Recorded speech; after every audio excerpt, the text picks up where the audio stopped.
अस्सलाम वालेकुम दोस्तों, मैं हूं आपका होस्ट और दोस्त फरहान रशीद और आप इस समय देख रहे हैं हमारा यूट्यूब चैनल फरहान रशीद 91। दोस्तों, मैं आप लोगों को एक ऑडियो सुनाता हूं। वो ऑडियो सुनने के बाद हम जो है आगे की बात करेंगे। पहले वो ऑडियो जो है वो सुन लीजिए। शहबाज अहमद खान, आप एफआईआर करवा रहे हो, बहुत अच्छी बात है, आप करवाते रहिए। लेकिन एक साथ करवाइए ना। एक साथ आप हैदराबाद के तमाम लोगों को इकट्ठा कीजिए और उसी तरह उनको इकट्ठा करके जो भी लोग हैं, जो अभी तक नॉन कंप्लेनर है, जो कुछ हैं, तो उनको एक साथ करा बुलवाइए ना। एक साथ बुलवा के एफआईआर कराइए। एक साथ ये एक एक क्या करवा रहे हो? ये एक एक करवा रहे, तो इसका मतलब ये है कि वो एक जो है अपने अपने फायदे के लिए जा रहा है। वो इन्वेस्टरों का नहीं सोच रहा ना। सोचना है तो तमाम इन्वेस्टरों का सोचो ना। ये एक एफआईआर, वो एक एफआईआर, तो वो एक एफआईआर वाले को पैसा मिल जाएगा। उससे अच्छा बेहतर ये है कि जो वहां पे एफआईआर है, एफआईआर के साथ में तमाम लोगों को इकट्ठा करके उसमें जो है उसमें अटैच करवाओ। इस तरह मुंबई सेशन कोर्ट में जो एफआईआर नहीं किए थे वो लोग अटैच हुए, उस तरह वहां पे वो अटैच करवाने वाला काम कराओ ना। जो पिछले 7 सालों से, जो 2022 से सुप्रीम कोर्ट में, जो पिछले 2018 से 2022 में जो क्लेम किए हैं, क्लेम करके जो इंतजार कर रहे हैं, और उनके पैसों के लिए जो है सुप्रीम कोर्ट जो है आखिरी मरहले तक पहुंच चुका है, प्रॉपर्टी रजिस्ट्रेशन हो गई है। तो ये कौन सा नया तरीका इस्तेमाल कर रहे हो? मतलब ये तुम मामले को और बिगाड़ रहे हो और सत्यानाश कर रहे हो, क्या कर रहे हो बताओ ना। तुम्हारी मुखालिफत नहीं है, एफआईआर कराओ, लेकिन एक साथ तो कराओ। बुलाओ, एक पब्लिक को एक डेडलाइन दो। डेडलाइन दो उनको कि इस तारीख तक जितने नॉन कंप्लेनर आ जाए, हम उनका है ना भरपूर साथ देंगे, ताउन करेंगे, जो कुछ उनके साथ करना है उनको एक साथ काम करेंगे। एक साथ बुलाओ ना। ये एक एक करो तो ये तो सालों साल चलता रहेगा ना। तुम ये मामले को सालों साल खींचना चाहते हो, एक डेडलाइन दो। चाहे तुम रहने दो या वो फरहान रशीद रहने दो, तुम दोनों को बोल रहा हूं, एक डेडलाइन दो कि ये तारीख तक जितने नॉन कंप्लेनर आ जाए हम उनका काम करेंगे। इस तारीख तक आए तो ठीक है, इस तारीख के बाद आएंगे तो किसी की नॉन कंप्लेनर की सुनने का नहीं, बोल दो ना। एक डेडलाइन दो ना। अच्छा मिस्टर डबल एजेंट चंदू मामा, आपका सवाल का जवाब मैं ज़रूर दूंगा। आपने सवाल किया है तो सवाल का जवाब सुन लीजिए। कुछ खट्टे हैं और मीठे सवाल भी आपसे इस वीडियो में मैं करूंगा। सबसे पहले मैं आपका जवाब दे दूं, फिर मैं सवाल करता हूं। उस जवाब में सवाल भी होंगे। आप कृपया करके थोड़ा कष्ट करिए और इन सवालों के जवाब ज़रूर दीजिएगा। खट्टे हैं, मीठे हैं, सब सवाल के जवाब दीजिए। आपने ये देखिए। शहबाज अहमद खान, आप एफआईआर करवा रहे हो, बहुत अच्छी बात है, आप करवाते रहिए। लेकिन एक साथ करवाइए ना। एक अच्छा मिस्टर डबल एजेंट, आप ये बताइए एक साथ कराने का क्या मतलब है? अब देखिए, बहुत सारे नॉन कंप्लेनर्स भाई बहनें हैं, बुजुर्ग हैं। अब उन लोगों का क्या होगा? क्या एक साथ हो पाएगा? सबसे पहली बात। और एक साथ अगर होगा, एक एफआईआर होगा, तो वो बेल ले लेगी और आराम से बैठ जाएगी। उसको तो सुकून रहेगा। बराबर है कि नहीं है? अब हाल ही में जितने भी एफआईआर हुए हैं, उन तमाम जो मेन एफआईआर हैं उनको तो नौहरा शेख ने पैसा देके सेटल कर दिया। जो अटैच वाले हैं, जो एसएफआई हो गए, उनको तो कोर्ट से मिलेगा, वो तो उसमें कोई शक नहीं है। लेकिन नौहरा शेख तो नॉन कंप्लेनेंस को पैसा दे ही नहीं रही है और सिर्फ एफआईआर वालों को पैसा दे रही है। एफआईआर का डर जो नौहरा शेख को है, तो वो डर तुमको क्यों लग रहा है? तुमको क्यों लग रहा है डर एफआईआर से? क्या माजरा है तुम्हारा? पूरा ऑडियो सुनते चलो। साथ आप हैदराबाद के तमाम लोगों को इकट्ठा कीजिए। हैदराबाद के सिर्फ क्यों? क्यों सिर्फ हैदराबाद के? मुंबई के क्यों नहीं?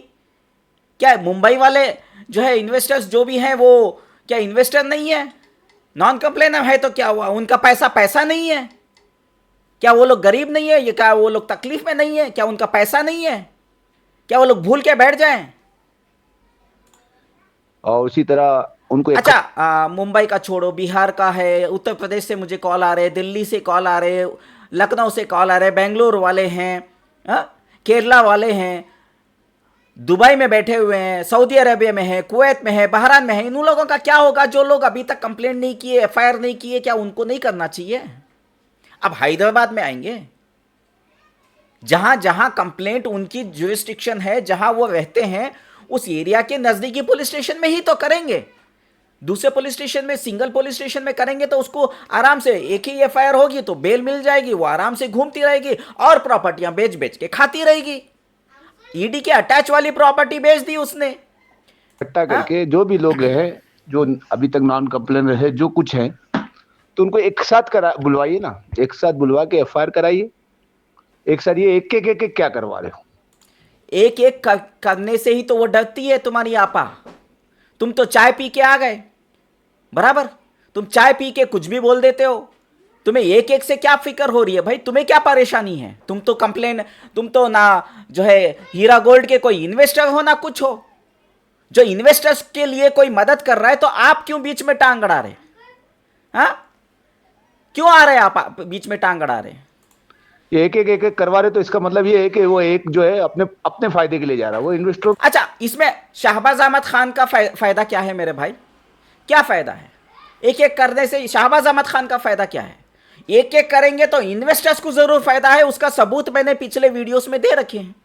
अभी हाल ही में वरंगल का एग्जांपल ले लो, एक एफआईआर होते होते रुक गया क्योंकि एफआईआर को वापस लेने के लिए 3,75,000 की डीडी दे के मोहतरमा नौहरा शेख, तुम्हारी आपा जो सो कॉल्ड है, जिसके पीछे तुम दुम हिलाते फिर रहे थे माइक पकड़ के, उसने तो पैसे दे दी, बकिया को तो नहीं दी। तो तुम क्या कहना क्या चाह रहे हो तुम? हाँ, का नहीं सोच रहे ना, सोचना है तो तमाम इन्वेस्टरों का सोचो ना। ये एक एफआईआर तमाम इन्वेस्टर्स का सोच रहे, इसलिए तुम्हें परेशानी क्यों हो रही है भाई? तमाम इन्वेस्टर्स का ही तो सोच रहे हम लोग। हर जगह हिंदुस्तान भर में सब जगह जहां जहां एफआईआर हो सकती है करना जरूरी है क्योंकि उनका नजदीकी पुलिस स्टेशन वही आती है। तुम क्या कहते हो कि मतलब कोई उत्तर प्रदेश में है तो वो हैदराबाद आए, प्लेन पकड़ के, ट्रेन पकड़ के, तकलीफ उठा के आए, या बिहार से आए, या दिल्ली से आए, या लखनऊ से आए, या मुंबई से हैदराबाद आए। जब मुंबई में हो सकती है, जब उत्तर प्रदेश में लखनऊ में एफआईआर हो सकती है, जब दिल्ली में एफआईआर हो सकती है, तो हैदराबाद में बुलाने का क्या मतलब है तुम्हारा? कि मतलब हम सिर्फ हैदराबाद में कराएंगे, एक ही एफआईआर कराएंगे, बोलेंगे, और इन्वेस्टर्स जो है देखेंगे कि टिकट नहीं मिल रही है या तो पैसा बहुत खर्चा हो रहा है तो हार के बैठ जाएं। मतलब तुम करना क्या चाह रहे हो? तो वो एक एफआईआर, तो वो एक एफआईआर वाले को पैसा मिल जाएगा। उससे अच्छा बेहतर ये है कि जो वहां पे एफआईआर है, एफआईआर के साथ में तमाम लोगों को इकट्ठा करके उसमें जो है उसमें अटैच करवाओ। वही तो मैं बोल रहा हूं मिस्टर डबल एजेंट, ये बताओ कि एक एफआईआर होने से वो तो बेल लेके आराम से घूमती रहेगी और प्रॉपर्टियां बेचती रहेगी। तो तुम्हारा सवाल क्या है? तुम कुछ क्या पूछना चाह रहे हो चाय पी के? ये समझ में नहीं आ रहा है। इस तरह मुंबई सेशन कोर्ट में जो एफआईआर नहीं किए थे वो लोग अटैच हुए उस तरह। हाँ, वो अटैच मैंने ही करवाए थे ईओडब्ल्यू में, हमारे वकील को रख के, पाटिल साहब को रख के, 400 से करीब लोगों को हमने अटैच कराया, उसमें कोई शक नहीं है। हाँ, हैदराबाद में भी जो हैदराबाद के लोकल है उनको भी हम सीसीएस में अटैच करवा रहे हैं। तुम्हें इसकी खबर नहीं है? कुछ भी अनाप शनाप बकते रहते हो। जहां जहां हमें एफआईआर कराना है, जहां जहां जो है उनको लीगल प्रोटेक्शन नहीं मिल रहा है, वहां पे उनके लोकल पुलिस स्टेशन में एफआईआर तो करना ही पड़ेगा। नहीं तो ये औरत जो है बेल लेके आराम से बैठी रहेगी, प्रॉपर्टियां बेचती रहेगी। इसलिए तो ये कर रहे हैं हम लोग। उसको डर लगता है तो सिर्फ एफआईआर से। साहब डबल एजेंट, तो वहां पे वो अटैच करवाने वाला काम कराओ ना। जो पिछले 7 सालों से, जो 2022 से सुप्रीम कोर्ट में, जो पिछले 2018 से 2022 में जो क्लेम किए हैं, क्लेम करके जो इंतजार कर रहे हैं, और उनके पैसों के लिए जो है सुप्रीम कोर्ट जो है आखिरी मरहले तक पहुंच चुका है, प्रॉपर्टी रजिस्ट्रेशन हो गई है। अच्छा तुम ये बात बताओ, नवंबर 2022 तक जब एसएफआईओ का डेडलाइन आ चुका था, तुमने जो है बहुत सारे लोगों से जो है वो लिया, कितना, कुछ कहते 3,000, कुछ लोग कहते 5,000, कुछ लोग 10,000 का भी क्लेम करते हैं। मुझे उसमें डीपली अंदर नहीं जाना है, वो जाने आप जाने, उन्होंने आपको पैसा दिया वो सवाल करेंगे, हम नहीं सवाल करेंगे। लेकिन ये बताओ उन लोगों का जो है तुमने क्यों फाइल्स लिया? उनका तुम कॉन्डेनेशन ऑफ डिले करता हूं बोल के क्यों जो है उनके फाइल्स लिए? जब नवंबर 2022 की डेडलाइन दी गई थी उसके बाद तुम कॉन्डेनेशन ऑफ डिले करूंगा बोल के तुमने क्यों मुद्दा उठाया? तुमने क्यों लोगों से पैसे लिए? अब उनका क्या हुआ वो हमें नहीं मालूम, वो लोग तुमसे सवाल करेंगे। उन लोगों का तो अभी तक जो है क्लेम में कोई रजिस्ट्री नहीं हुई है, कोई उनका पक्का काम नहीं हुआ है, वो अलग बात है। लेकिन मैं तुमसे कुछ सवाल नहीं करूंगा, वो आपको वो लोग सवाल करेंगे जिन्होंने तुम्हें पैसे दिए हैं, क्योंकि मैंने तो तुम्हें नहीं दिए हैं। लेकिन तुम्हारा ये जो डबल एजेंट का जो काम है ना, इसको कृपया करके थोड़ा सा बंद कर दीजिए। पब्लिक को सब समझ में आ रहा है चाय पी के क्या चल रहा है, समझ में। तो ये कौन सा नया तरीका इस्तेमाल कर रहे हो? मतलब ये तुमने ये कोई नया तरीका नहीं है मिस्टर डबल एजेंट, ये सिर्फ जो है लीगल तरीका है। नौहरा शेख जैसी चालाक औरत को अगर हमें कटकटेरे में खड़ाना है, उससे इंसाफ लेना है, तो ये हरकत करनी पड़ेगी, नहीं तो उसका डर खत्म हो जाएगा। बेल ले लेगी, आराम से प्रॉपर्टियां बेच बेच के खा जाएगी। मामले को और बिगाड़ रहे हो और अरे भाई बिगाड़ हम नहीं रहे हैं, बिगाड़ तुम डबल एजेंट लोग कर रहे हैं और कोई नहीं कर रहा है। सत्यानाश कर रहे हो, क्या कर रहे हो बताओ ना। तुम्हारी मुखालिफत नहीं है, एफआईआर कराओ, लेकिन एक साथ। हाँ भाई एफआईआर ही तो करवा रहे हैं, तो तुम्हें क्यों पेट में दर्द हो रहा है? तुम्हारी चाय क्यों ठंडी हो रही है? गरम गरम पियो ना जो तुम्हें मिल रही है। तो कराओ, बुलाओ एक पब्लिक को, एक डेडलाइन दो। क्यों क्यों क्यों क्यों डेडलाइन देना है? क्यों डेडलाइन देना है? कोई दूर है, कोई परेशान हाल है, उनके पास पैसा नहीं है, वो लोग नहीं आ पा रहे हैं हैदराबाद, तो हैदराबाद आके उनको डेडलाइन देंगे और ख़त्म कर देंगे और नौहरा शेख का खेल ख़त्म और सब लोग सो जाएंगे। इसीलिए डेडलाइन देना है। क्या गरीब लोग गरीब नहीं है? क्या हर एक मुसलमान जो हीरा गोल्ड में पैसा लगाया है उनका वो हकदार नहीं है? क्या उनको इंसाफ नहीं मिलना चाहिए? नहीं मिलना चाहिए नॉन कंप्लेनर्स को? डेडलाइन दो उनको कि इस तारीख तक जितने नॉन कंप्लेनर आ जाए, हम उनका है ना भरपूर साथ देंगे, ताउन करेंगे, जो कुछ उनके साथ करना है उनको एक साथ काम करेंगे।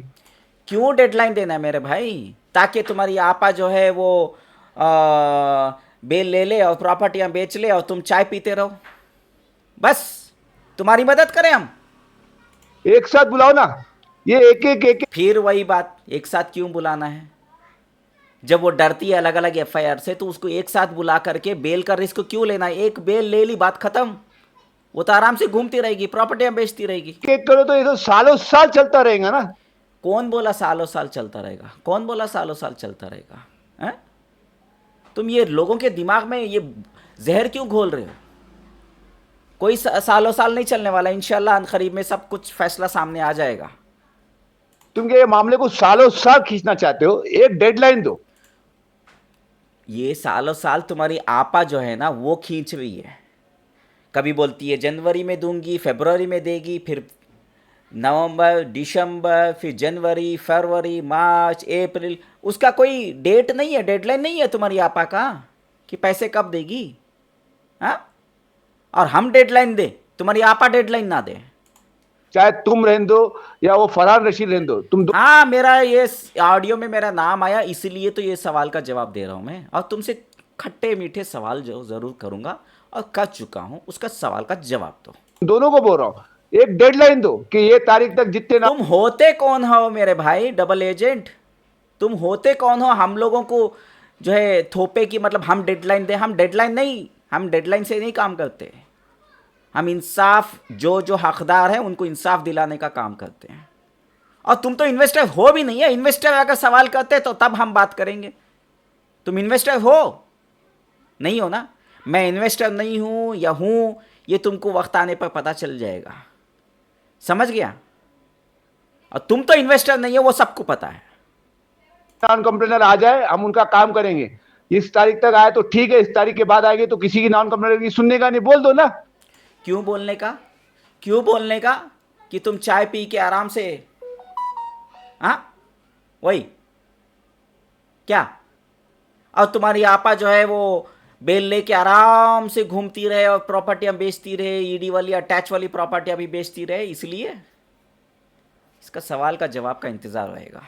तो मेरे भाई बुजुर्ग और दोस्तों, जो भी एफआईआर करना चाहते हैं या कंप्लेंट करना चाहते हैं या लीगली अपना क्लेम करना चाहते हैं, उनके लिए मैंने नीचे कमेंट बॉक्स में गूगल फॉर्म का लिंक दिया है, उसको फिल करिए। इंशाल्लाह हमारी टीम आपको कॉल करेगी अगर आपको हेल्प की ज़रूरत है। हाँ, ये एक बात है कि दूसरों की तरह मैं फ्री में तो काम नहीं करता, फीस लगती है। वो फीस अगर आप पे करने को तैयार हैं तो नीचे का गूगल फॉर्म फिल करिए और हमारे साथ जुड़िए।